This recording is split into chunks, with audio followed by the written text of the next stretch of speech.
Okay, well, thank you very much. Kumusta kayo mga kababayan ko po dito sa Malaysia, dito po sa Sabah. Mga kababayan ko po, dyan pa sa mga iba-ibang parte ng mundo, ang overseas Filipino workers, ang mga kapatid ko po dyan po sa Pilipinas. Kumusta tayo po? Today is already Thursday na, no? Thursday, October 30, malapit na ang Undas, and of course, malapit na din ang Pasko po, ang Christmas natin. Ingat-ingat lang tayo po because starting today, dyan po sa Pilipinas, mahal na ang mga bulaklak. Every day yun, every year yun po, pagdating ang Undas, ang All Souls Day and All Saints Day holidays natin po, 100% ang presyo ng bulaklak po, tumaas na po, 100%. Mahal ang bulaklak natin dyan po sa Pilipinas today, tomorrow, and the following day po. Ang Undas will start kailan November 1st yan, November 1st ang All Saints Day, All Saints Day. Tapos ang All Saints Day is yun na po, All Souls Day. All Souls Day ba muna or All Saints Day? But anyway, Undas yun po. And sa mga terminals natin po, be it sa airport, be it sa mga pantalan natin dyan sa Pilipinas po, and sa bus terminals natin, of course, expected na it will be very crowded starting that today. Ingat-ingat ng mga drivers natin, mga operators natin, and make sure that your vehicles or ang transportation natin po is in tip-top condition po para wala tayong problema. Ang mga pasahero ninyo po, walang problema po pagdating sa biyahe nila pa uwi. And nandito pa rin na tayo to discuss some issues regarding dyan po sa Pilipinas, especially itong flood control projects po natin. Ang anomalous scandal dyan po involving if not billions but trillions of pesos po. Taxpayers money yun, Huwag natin kalimutan, is taxpayers money po. Kaya nga, galit na galit ang mga Filipino ngayon dahil dyan po. And anong mga latest developments? Anong latest developments? Ang latest developments natin, mga kababayan ko dito po sa Sabah, I would like to inform you, siguro, you did not hear it, but hindi naman itong breaking news, but still fresh news ito po, na ang Independent Commission for Infrastructure, yesterday, they already announced that they filed recommendation po or recommendation dyan po sa Ombudsman they filed charges against dalawang senator, si Senator Jinggoy Estrada, si Senator Joel Villanueva, and former Congressman Saldico po for plunder and bribery charges. Plunder and bribery charges po. And of course, mayroon pa tatong tao po. If I'm not mistaken, nandyan yun po si Undersecretary Roberto Bernardo, also included po dyan, Wale, 6 of them.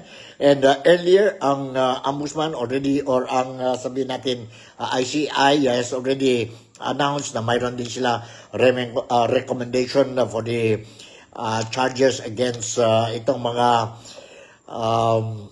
involved engineers dyan po sa Department of Public Works and Highways. So, yun ang latest developments. But let me warn you, mga kaibigan natin po, let me warn you, mga kababayan ko dito po sa Sabah, it doesn't mean that tuloy-tuloy na ito po. Recommendation lang yan po. It's only recommendation. It's only recommendation po. Whether it will progress, whether they will take action or not, is a different story. So wag tayo, don't be too excited and rejoice for this announcement made by the ICI. Warning lang yan po, warning or reminder lang yan po, galing dito po sa atin, ang Nick Talk na Real Talk with Nico. Let's continue to monitor and let's see po kung matuloy ba ito o hindi. Matuloy ba ito? Mayroon mga negative and positive criticism tungkol itong issue na ito. Lumabas sa media kahapon po. Kahapon, And positive and negative as what I said. Mayroon din magsabi when President Marcos dyan po or dito sa Malaysia the other day said that anong gusto natin? Itong investigation, we do it quickly or we want it to be done rightly. No? Mahina man, but in the right way. Anong gusto natin? No? Karamihan dito po sa Sabah, mga Filipino sa Sabah, karamihan, what we want is, kung pwede, quickly, but do it in the right way. Dalawa yun po. Because this involve ang buhay ng mga Filipinos po. If you drag it, mag-delay tayo itong investigation po, no? Itong mga kaso, no? Involvement ang mga magnanakaw sa gobyerno. If you will delay it, ibig sabihin po, ang Filipino, ang nasyon natin po, will continue to suffer in many aspects. In many aspects. Remember po, I'll give you a very good example. One of the example that I can give you is, remember, dahil itong corruption scandal, mayroon tayo dyan po sa Pilipinas ngayon. Tingnan natin ang exchange rate natin, ang peso against US dollar. Kahapon, na-close tayo po at 59 point something. 59 point something po. Ang value natin po, bumaba talaga. 59. You just imagine, one US dollar, if you want to convert it po, one US dollar is equivalent to 59 something pesos. Noon, I still remember yun na dumating ako dito po sa Malaysia, ang exchange rate natin po, ringgit against peso, 5 ringgit lang yan po, 5 pesos lang yan po. And now we are hitting at 13, 14. 1 ringgit is equivalent to 13 or 14 pesos po. So, ngayon po, if I'm not mistaken, noon when I came here, that was in the early or late 70s or early 80s po, ang exchange rate natin ng US dollar against peso, ano lang yan po? Magkano lang yan po? 20, 30? No? Sa ngayon is already 59. Para sa amin, mga overseas Filipino workers, natuwa kami dahil when we send money dyan po sa Pilipinas, maganda ang exchange rate. But the problem is, dyan po sa Pilipinas, umabot na tayo ng 59 and most likely by maybe by the end of this year, baka maabot pa tayo ng 60. Ng 60 po. So once ganito ang sitwasyon po, ibig sabihin, ang mga presyo ng commodities natin po, ang buhay natin, cost of living of ng mga Filipinos dyanan po, will also be affected. Yun po. And of course, sabihin natin, okay, I keep on telling na itong scandal, no? Itong scandal natin po, corruption scandal po, is affecting various sectors po, left and right dyan po sa Pilipinas, including ang national reputation ng Philippines. No? I'll give you another example. Pagdating tayo sa sectors affected, for example, ang tourism natin po. You just imagine, mayroon lang tayo this year from January to August. Ang foreign tourist arrivals natin po sa Pilipinas, nag-hit lang tayo po at 3 point something million tourist arrivals sa Pilipinas. Compared to other countries, compared dito na po sa Malaysia. Ang Malaysia, from January to August, ang Malaysia managed to hit record of 28 point something million foreign tourist arrivals dito po sa Malaysia from January to August this year. Ang layo po, no?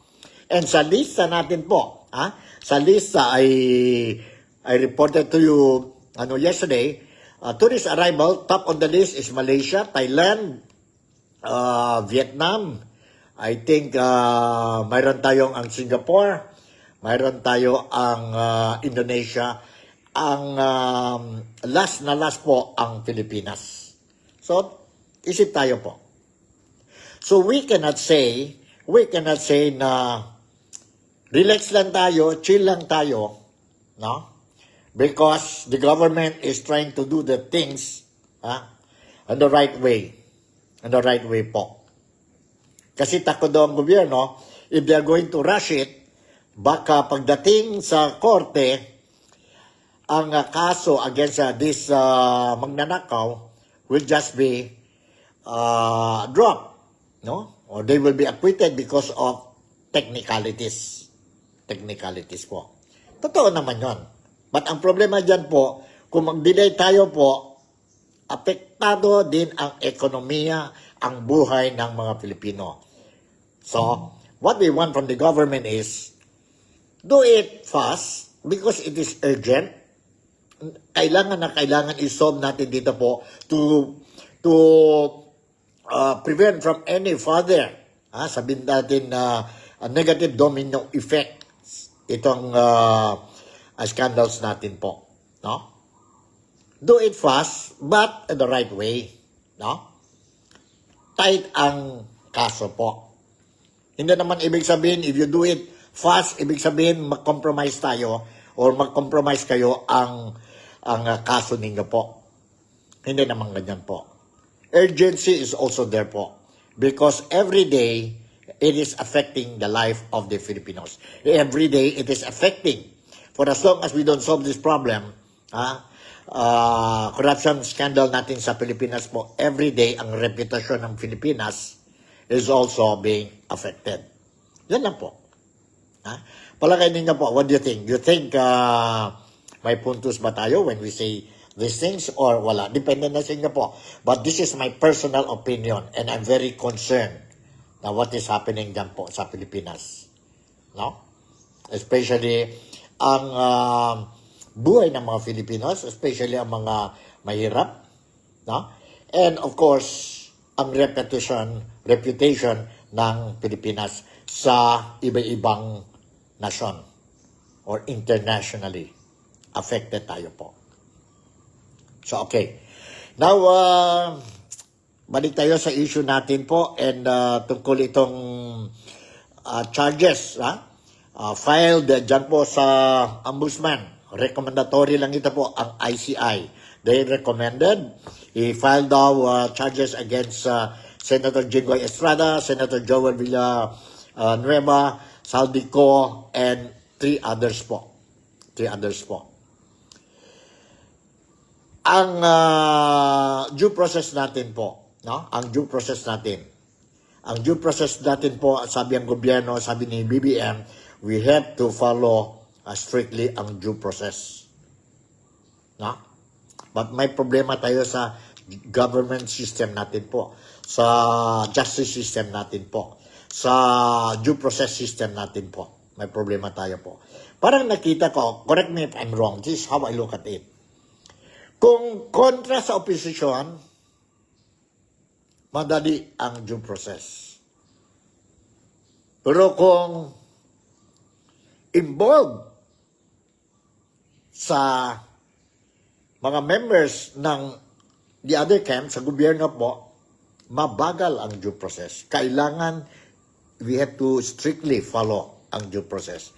Pero kung sa opposition, mabilis po. Sa palagay ninyo, what do you think? I hope I'm wrong. But this is how I look at it. This is how I look at it po. No? Sa sitwasyon. Anyway, okay. Usap-usap tayo tungkol ang desisyon ng ICI. Nandito po, let me read you the story. Diyan po sa Pilipinas, sumabas na ito po ngayon sa mga media outlets, legit media outlets po diyan po sa Pilipinas, especially sa mga newspaper. And ang notisya, ganito po. The Independent Commission for Infrastructure or ICI has recommended charges of plunder and bribery against 6 public officials, including Senators Joel Villanueva and Jinggoy Estrada for participating in an elaborate scheme devised by Bulacan District Engineers to funnel kickbacks from flood control projects. ICI Chairman Andres Reyes Jr. personally delivered piles of documentary evidence to the Office of the Ombudsman yesterday. Kahapon ito po, to the Office of the Ombudsman yesterday to accompany its 19-page interim report explaining how corruption in flood control projects under the jurisdiction of Bulacan's First District Engineering Office took place. Other public officials named in the report were resigned Ako Bicol List party list, Congressman Saldico, former Caloocan lawmaker Mitch Kahayon Uy, former Department of Public Works and Highways Undersecretary Roberto Bernardo, and the former Audit Commissioner Mario Lipana. Yan po. The possible offenses the ICI said include direct or indirect bribery and corruption of public officials as defined by Articles 210, 2111, 211, and 212 of the Revised Penal Code, and violation of Section 3B and C of the Anti-Graft and Corrupt Practices. Yan. Yan po. But, let me remind you po, recommendatory lang yan po. Recommendation lang yan po. May action o walang action po, we still don't know po. No? And marami mga Filipinos, not only siguro sa Philippines, but dito po sa Sabah, dito sa lugar namin, dito sa Malaysia po, we are saying, bakit ito lang? No? Bakit walang pangalan ni Speaker Martin Romualdez? No? Bakit walang pangalan ni Martin Romualdez, former Speaker Martin Romualdez, at saka mga ibang congressmen na also involved, mentioned sa investigation po of these flood control projects po. Mahirap ba talaga makuha ang mga ebidensya kay Martin Romualdez at saka sa mga ibang kaibigan niya po dyan po sa Kongreso? Madali lang ba makuha ebidensya sa mga opposition kaya ni Senator Jinggoy Estrada or Senator Joel Villanueva? Huwag na tayong sabihin kay Congressman Saldico po. Kasi obvious na obvious. Obvious na obvious. Pwede ba si Saldico lang ba yun involved? Ang mastermind? Imposible siguro po, no? With this kind of gravity, no, ng corruption po involving trillions of money, I don't think so po. Si Saldico is the mastermind. No? O lagyan na natin, maskin si former Speaker Martin Romualdez po. Hindi lang yan sila dalawa. Mayroon pa rin po. And sabi nga ni BBM, na alam na niya, alam na natin lahat, no? Kung sino-sino yung mga tao. But, hindi lumabas din ang mga pangalan sa bunganga ni BBM kung sino-sino. Tayo, alam na natin eh. Ha? Alam na natin. Anyway, sige lang. Let's move on. Diyan po ang latest updates natin tungkol sa itong issue na ito sa ICI. And walang credibility na po. Na tarnish ang credibility ng ICI. And sana lang po, no? They will do the hearing or in the event mayroon hearing ang ICI po, they will keep their earlier pledge that it will be made public. Sa ngayon po, it's not the public and we don't know what is happening dyan po sa investigation. All we are depending now is ang mga press briefing ng ICI. Paano nangyari ito? Blah, blah, blah, blah. We really don't know. We really don't know. Okay? We really don't know. Okay, one more thing pala. I made a follow-up because yesterday narinig ko, even today, no, narinig ko yon case ni, yung mga eroplano, air asset ni Saldico. Now, narinig ko po sa notisya dyan po sa Pilipinas na tatlong air assets ni Saldico. It has been a hot story yesterday dyan po sa Pilipinas na managed to leave the country last August and September. So, dalawang chopper o helicopter of Saldico. Ang model po is Agusta AW139 model. Dalawang chopper yun po. Isa umalis sa Pilipinas last August 20 yata yun po, August 20. And then the other one umalis sa Pilipinas September 11. And itong dalawang chopper reportedly, according to the news po, dumiretso dito sa Kota Kinabalu. And mayroon pa isang jet. Ang jet niya is Gulfstream 350. Umalis sa Pilipinas last August 16 patungo po sa Singapore. And reportedly hanggang ngayon, nandoon pa sa Singapore ang Gulfstream 350 jet of Saldico. Of Saldico. Now, I check dito po sa Kota Kinabalu kahapon po na walang record, no?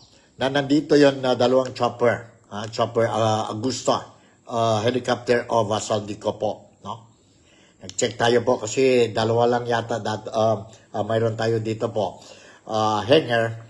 So, I managed to check, and according to my reliable sources po, na although they cannot establish whether dumating last August 20 and September 11 po ang chopper. No? Pero they confirm na they cannot find this kind of chopper dito sa Kota Kinabalu. And we checked din po sa Kuala Lumpur. Sa Kuala Lumpur po. Now, na-identify, na-confirm po, mayroon tayong dalawang chopper. Same model, Agusta AW139 po. Same model yan po. With Saldico's chopper or helicopter po. Nasa Petaling Jaya o nasa Kuala Lumpur po. Undergoing maintenance repair. Maintenance repair po. I'm still following it up. And we don't know po kung yun na ba ang questionable chopper ni Saldico. No? But since it was mentioned in Kota Kinabalu earlier, or kahapon po, so I took it my own initiative to check whether nandito ba o wala. But so far, ang investigation I did, my initial finding is wala dito po ang chopper ni Saldico. Alright? Yon ang latest updates natin tungkol sa issue na ito. Anyway, nandito, let me share with you itong video clip po.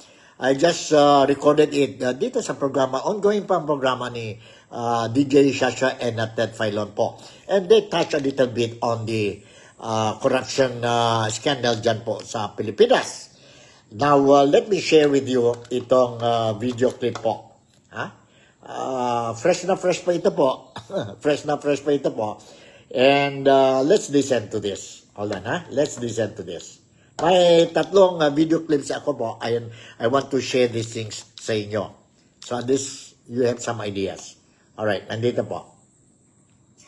November 25, so before November 30. Yung pagsasampa sa Sandigan Bayan. Kasi tandaan po natin na yung sinasabi ng ICI na paghahain ng reklamo sa ombudsman, preliminary pa lang yun, Hello, hindi pa kaso yun. Hindi pa practically kaso yun, Alright, preliminary pa lang yun. Ang actual na kaso, either kapag po ang salary grade ay below mababa dito, yan po ay sa RTC. Kapag mas mataas, Sandigan Bayan. Kapag dumating na Sandigan Bayan yung kaso, Sandigan Bayan ang mag-aaral, may basihan ba issue ng warrant? Pag issue po ng warrant, papaharapin para basahan ng sakdal. Sa arraignment ang tawag doon. Kumbaga, kasi tama yan. Buti na ipaliwanag mo. Kasi yung rekomendasyon na naglabas ng balita ang ICI na may rekomendasyon para kasuhan, ang dami ng masaya. Ang sabi pa ng iba, bakit kulang? Huwag muna tayo masyadong masaya.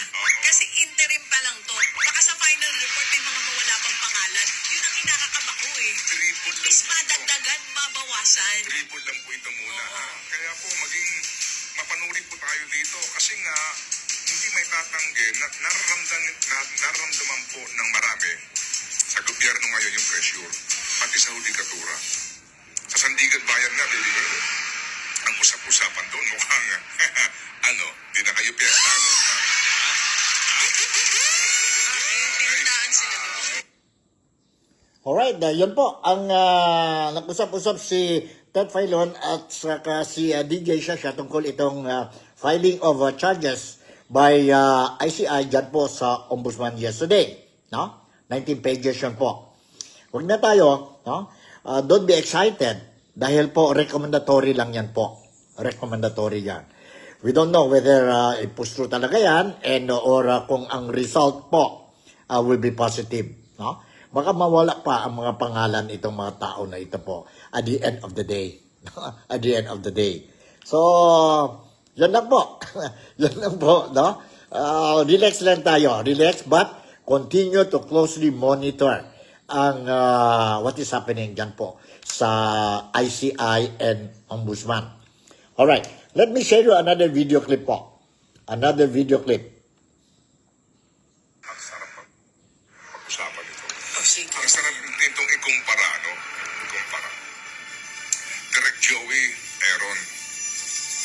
Kung ikukumpara natin yung PDAP scam ni Napoles at saka ito ngayong skandalong ito, may kahalintulad sila. May pagkakapareho. Kung ano po yun, siguro mamaya na, no? Mamaya. May pagkakapareho eh. Kaya pwede rin pong yung mga argumento ng mga nasakdal doon, ito yung nagiging argumento rito eh.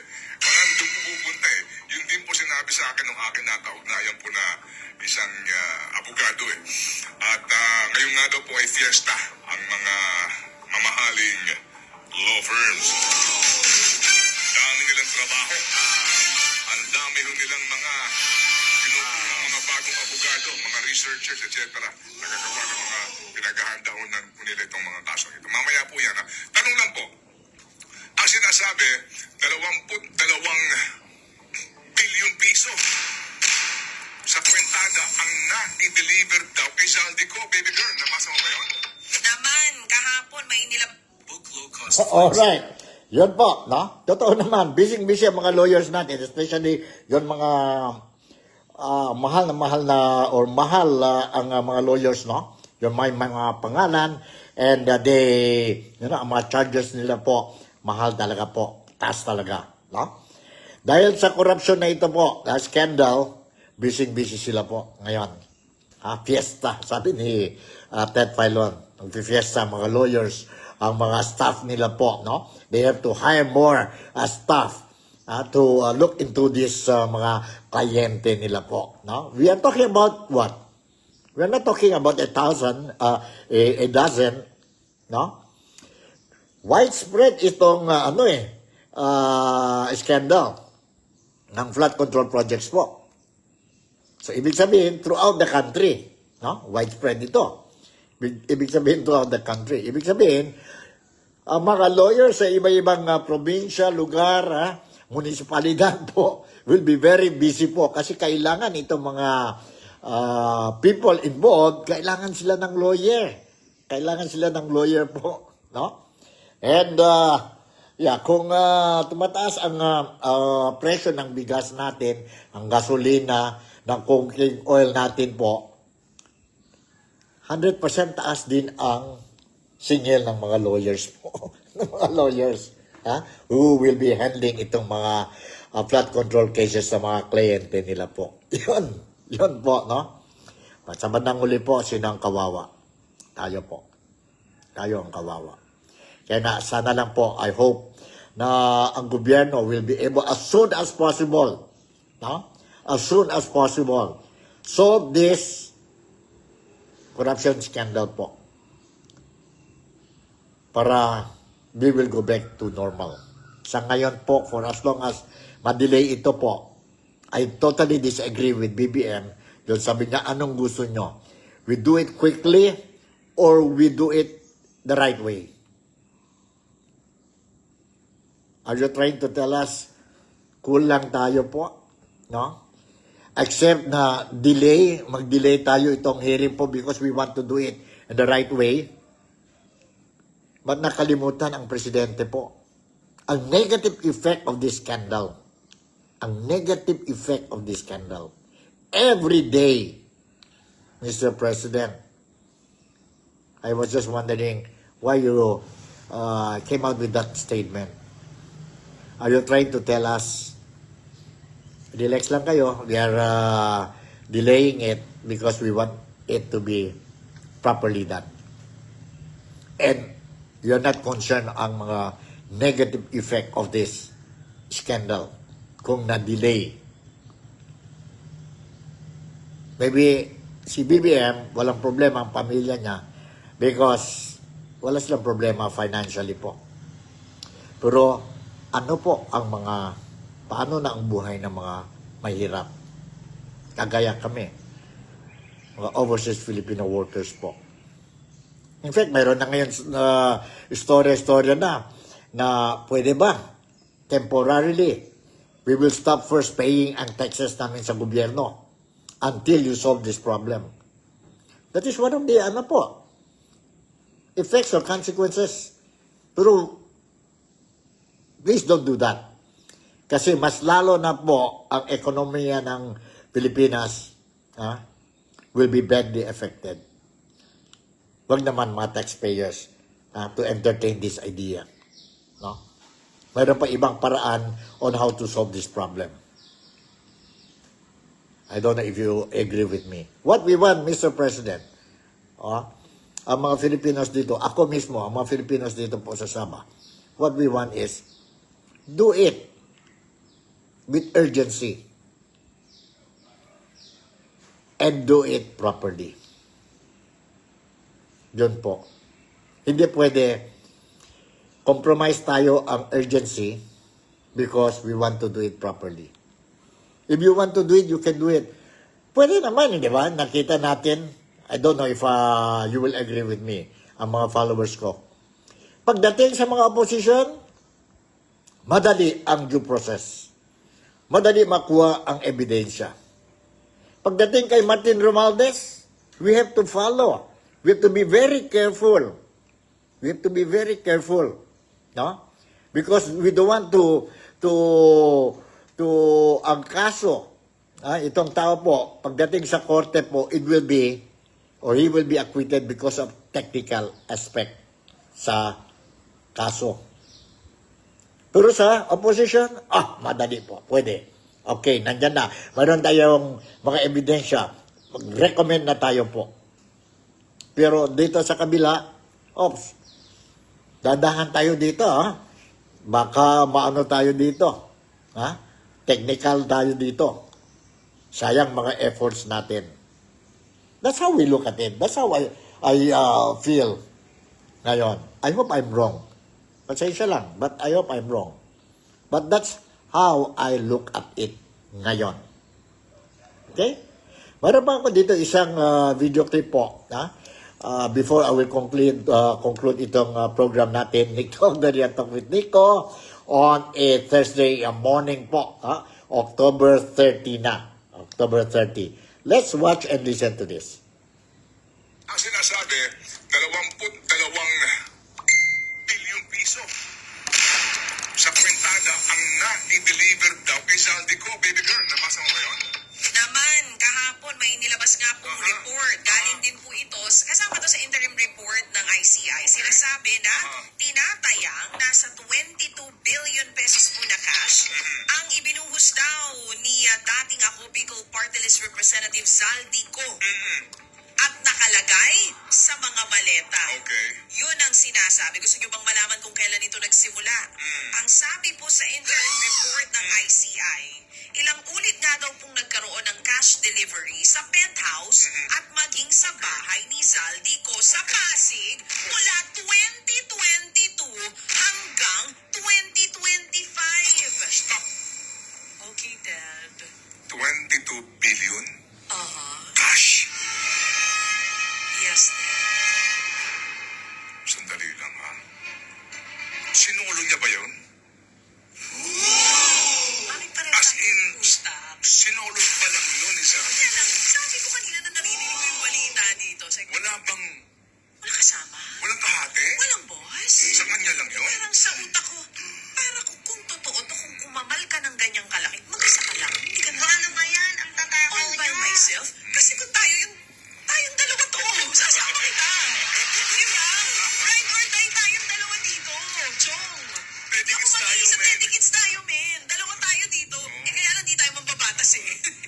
proponent, ha? Hindi tayo promote. 22 billion? Solo lang sa kanya yun? All by yourself? Pero sandali lang. Ito ang tanong dito, ha? Ngayon pa lang po. Bakit? Sino ba ang actual na tumanggap ng pera? Magandang tanong yan. Yan. Oo. Oo. Dito po sa interim report, mga kapatid, Merong ng ICI, may Paul Estrada na nabanggit. Si Paul para si Peng. Sino si Peng? Sino taga Bulacan? Okay, oo nga. Ang dami na kasi mga characters. Okay, anyway, Si Paul sige. Estrada ang tumanggap. Pero ito, dito ka.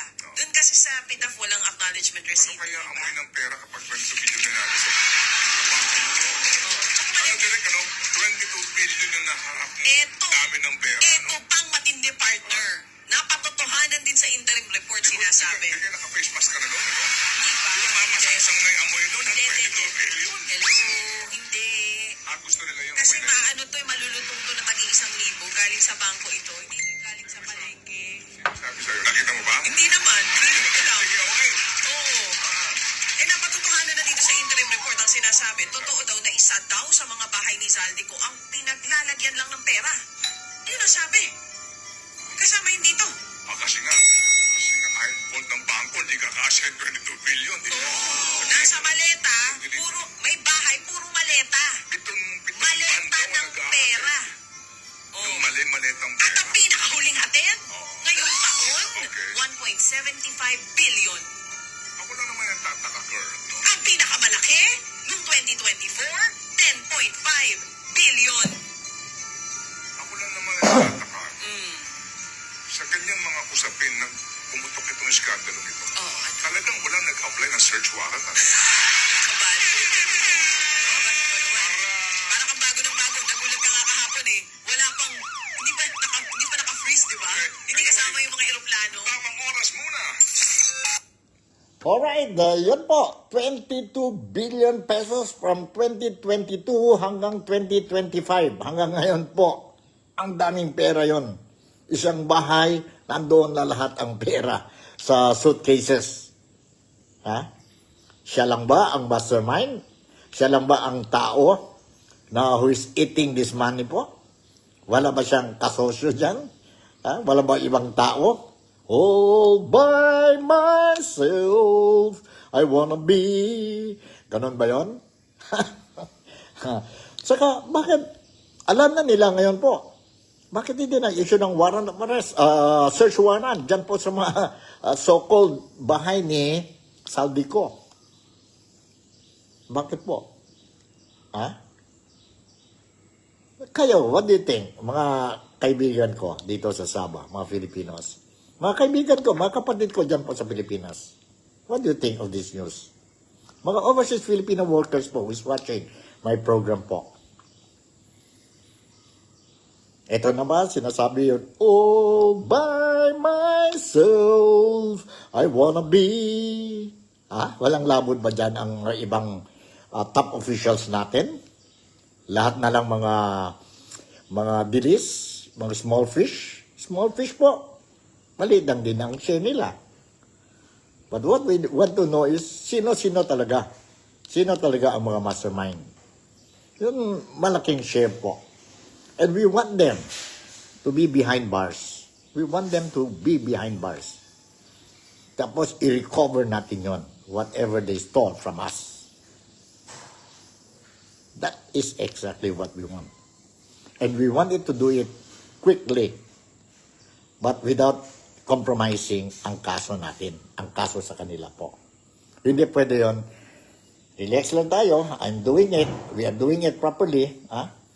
Trust tayo sa ICI. Trust tayo sa gobyerno po because we are doing it properly, rightly po. Para wala tayong problema at the end of this kaso. Para hindi ma-quit yung mga tao involved dito. Dahil sa technicalities, no? Sa kaso. So, that is exactly what is happening. And that is exactly how we feel ang mga Filipinos dito po sa Sabah. Okay?